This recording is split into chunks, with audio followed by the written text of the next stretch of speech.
Hello po sa lahat po ng ating mga ka-parents na walang sawang sumusuporta sa modular learning ng ating mga anak. Yes, medyo mahirap ang pagkakaroon natin ng new learning, but as we, the parents, wala tayong hindi kayang gawin para sa ikauunlad at ikabubuting ng ating mga anak. Muli na naman nasubukan ang pagiging multitasking nating mga magulang, lalong-lalo na ang mga nanay na siyang pangunahing katulong at gabay ng ating mga anak para sa kanilang mga pag-aaral. Sabi nga po nila, walang mahirap na bagay sa taong mapamaraan. At ganyan po ang lahat ng mga magulang na sumusuporta para sa makabagong panahon ng ating edukasyon.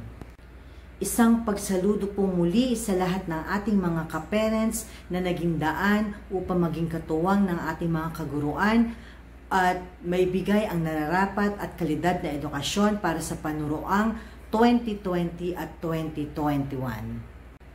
Halina po muli at simulan na natin ang ating pag-aaral. Hindi na po ninyo kailangan tingnan ang answer key na nasa likod ng ating mga module. Sa sobrang liit at pagka-blurry po nila, sasakit lang ang ating mga mata. Mahalaga po na bawat module ng ating mga anak ay dapat nasiguraduhin natin na nasagutan at naipasa natin to sa ating mga guro dahil isa po itong kategorya kung saan bahagi ito ng computation ng kanilang grades. At para sa unang module na ating pag-aaralan, para sa week number 4, ay ang Filipino subject dahil ito po yung pinakaunang subject na nakalagay sa kanilang workbook ngayon. At para sa kanilang lesson cover sa Filipino 4, Module 4, pagsasalaysay ng napakinggang teksto o kwento. At para sa kanilang unang gawain, sa page 2, meron tayong makikita na subukin. May dalawang panuto dyan, panuto A at panuto B. So, eto po sila. Ito ang panuto A at ang panuto B. So, kahit po siguro nauuna ang panuto A, ang una po nating dapat sagutan ay ang panuto B. Maglalagay dyan tayo ng A, B, C, D at E upang maisayos natin ang mga pangungusap ayon sa mga pangyayaring naganap. So, aayusin po ninyo ang mga pangungusap dyan. Alin dyan ang unang naganap doon sa kwentong inilalarawan dito. So, gagamit kayo ng A, B, C, D at E. So, yun ang unang gagawin, panuto B. Kapag nagawa na ang panuto B o nasagutan na siya, pupunta kayo sa panuto A upang madali ninyong ma-identify kung ano ang mga kung anong ibig sabihin ng nasa picture o nasa larawan. Pagsunod-sunurin ang pangyayari sa kwento, gumamit ng A, B, C, D at E. Basahin sila mabuti at pagsunod-sunurin sila. Kung tapos na silang magsura o mag-answer doon sa page 2, dito naman po tayo sa page 3 ng kanilang module. Gagamit, may panuto, pagdugtungin ang panghalip pananong sa pangungusap. Kung maaalala po ninyo, ay pinapag-aralan na natin kung ano ang panghalip. So, ito ang kanilang sasagutan ngayon. Nasahanay ba ang mga panghalip na pananong? Ang kanilang gagawin, isusulat kung anong angkop na panghalip pananong ang nararapat sa bawat letra na nasahanay ba. So, yan ang kanilang gagawin. Piliin ang tamang panghalip. Basahin mabuti ang pangusap upang makuha natin ang tamang panghalip pananong na dapat nating isulat. So, ganyan ang gagawin ninyo mga bata. At para sa kanilang susunod na gagawin, babasahin nila ang nasa page 5, biyayang winawasak. Eto mga bata, ang inyong babasahin. Biyayang winawasak. Unawaing mabuti kung ano ang binabasa. Dahil pagkatapos basahin ito, may mga katanungan na nasa bandang ibaba na kailangan ninyong sagutan. Basahin ang biyayang winawasak. Kung tapos nating basahin ng kwento, atin nang sagutan ang nasa malayang gawain 1. Ang unang tanong ay, tungkol saan ang teksto? So, ano ang magiging sagot ninyo dyan? Para sa unang katanungan, ito ang ating magiging sagot. Ang kapaligiran ay biyayang ipinagkaloob ng Diyos na dapat pagyamanin. Yan ang sinasabi natin na teksto. So, ganyan ang ating magiging sagot. Pwede nyo siya i-capture o kaya pwede nyo i-pause ang ating video para kopyahin ang ating sagot.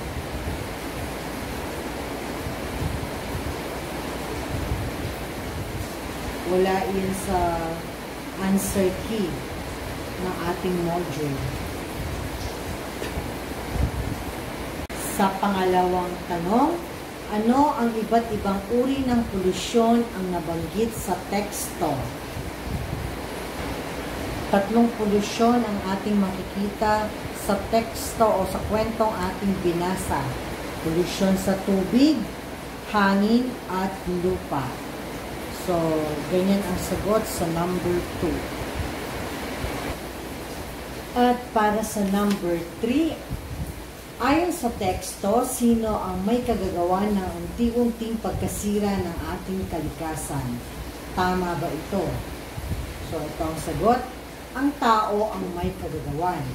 Hindi ito tama dahil tayo dapat ang nag-aalaga sa kanyang mga biyaya para hindi ito mawasak.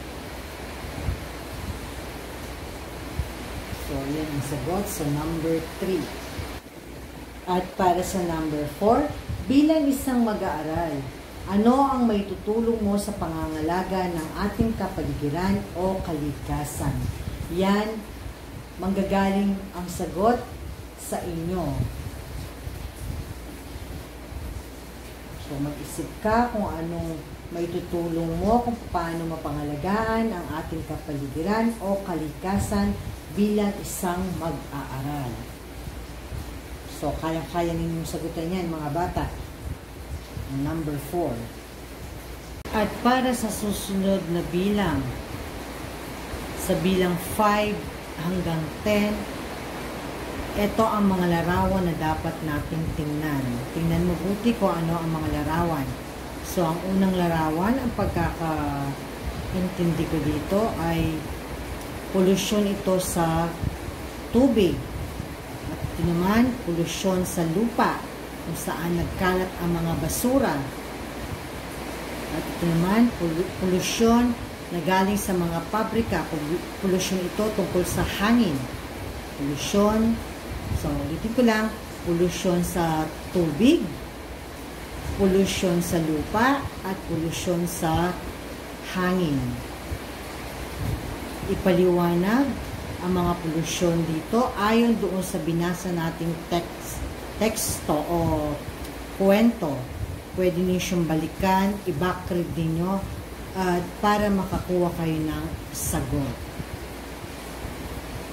Tandaan, polusyon sa tubig, polusyon sa lupa, polusyon sa hangin. Balikan ang ating binasang kwento. At pagkatapos, pwede na natin isunod na basahin ito na magsabi ng totoo si Toto. Basahin at unawaing mabuti ang kwento. Magsabi si Toto ng totoo. Pagkatapos, sagutan ang mga sumusunod na bilang. So, madali lang silang sagutan. Kung naiintindihan mo ang iyong kwentong binasa, madali lang silang sagutan. Yan ang gagawin. Kailangan ninyong basahin para makapag-practice din tayo sa pagbabasa. At pagkatapos, pwede na natin itong sagutan. Isaayos natin ang mga larawan ayon sa pagkasunod-sunod sa kwentong ating binasa. Gagamit din kayo ng A, B, C, D, E upang matukoy kung ano ang naging pangyayari sa kwento. At para sa panuto B, gagamit kayo ng 1, 2, hanggang 5 bilang yan. Kung anong nakikita sa larawan, isulat siya sa pangungusap. So, kung alin dyan ang letter A, isusulat siya sa bilang 1 sa panuto B. Ito-translate lang natin ang mga picture na ito sa mga pangungusap ayon sa pagkasunod-sunod ng kwento. Gumamit ng mga pananda katulad ng una. So, yung una means unang naganap. Hanggang sa ika-5 pananda. So, ganyan na magiging bilang sa panuto B. Una, pangalawa, hanggang 5 bilang. At bago natin ipagpatuloy ang pagsagot sa Malayang Gawain 3, kailangan muna nating matutunan o i-discuss ang mga kayarian ng pangalan dahil tungkol doon ang ating sasagutan sa Gawain 3. May 4 na uri ng kayarian o kayarian ng pangalan. Ang una dito ay ang payak. Payak, ito ay binubuo ng salitang ugat. Mga pangalan ito na binubuo lamang ng salitang ugat. Halimbawa, lapis, pinto, tasa, aklat, upo, bukas, kain, at laro. So, yung iba pang mga halimbawa ng payak na pangalan. At ang pangalawa ay ang may lapi. Binubuo ito ng panlapi at salitang ugat. Halimbawa, palay, palayan, kalungkutan. So, ang salitang ugat dito ay ang palay at ang an ay ang panlapi. Sa salitang kalungkutan naman, ang lungkot ay ang salitang ugat, yung ka at an ay ang salitang panlapi. Kaya may lapi ang tawag sa binubuo ng panlapi at salitang ugat. Ito ang salitang ugat, an, panlapi, sa kalungkutan, lungkot, kalungkutan, ang lungkot ang salitang ugat, yung ka at an ay ang salitang panlapi. At ang pangatlo ay ang inuulit. Pag-uulit sa unang 2 pantig ng salitang ugat. So, madali lang siyang maintindihan. Bahay, bahay, yan ang halimbawa. Araw-araw, gabi-gabi, anting-anting. Yun pa ang ibang mga salitang inuulit. Madali lang maintindihan kung ano ang number 3. At ang pang-4 na kayarian ng pangalan ay ang tambalan. Pangalang binubuo ng pagsasama ng 2 magkaibang salita. Halimbawa, hampas at lupa. So, pag pinagsama mo siya, hampas lupa. At kapit bahay. Pag pinagsama mo siya, magiging kapit bahay. Sa tandaan, ang tambalan, magkaibang salita na pinagsama upang makagawa ng isang buong salita. Kung naintindihan na ninyo kung anong uri o 4 na kayarian ng pangalan, maaari na ninyong gawin sagutan ang nasa Malayang Gawain 3. Susulat lang dyan ang P, M, I, o kaya naman T. Intindihin niyo mabuti ang mga bawat pangalan na nakasulat. Tukuyin kung payak, may lapi, inuulit, tambalan. So, dalandan ang number 1. Ano ba ang answer doon? Payak, may lapi, inuulit, o kaya naman ay tambalan.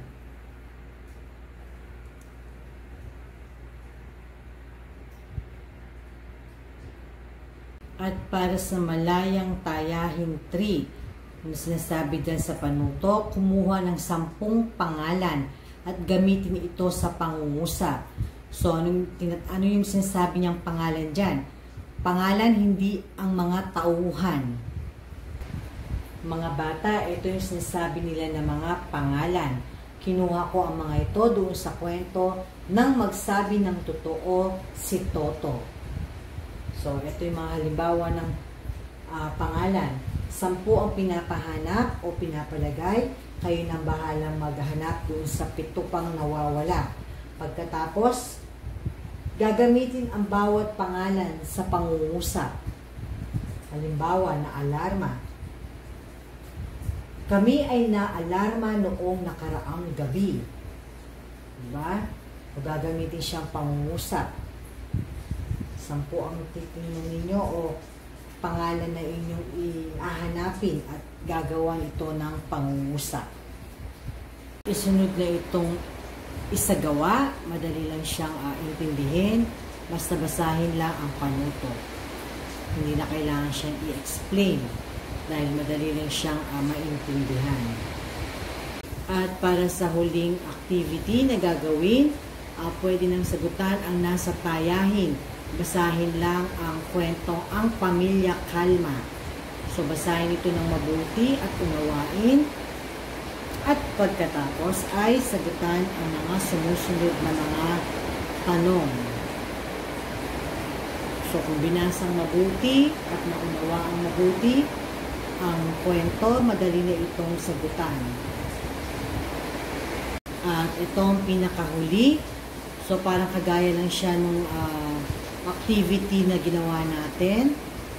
Gagamit kayo ng letter A, B, C, D, E upang pagsunod-sunurin ang pangyayari sa kwento.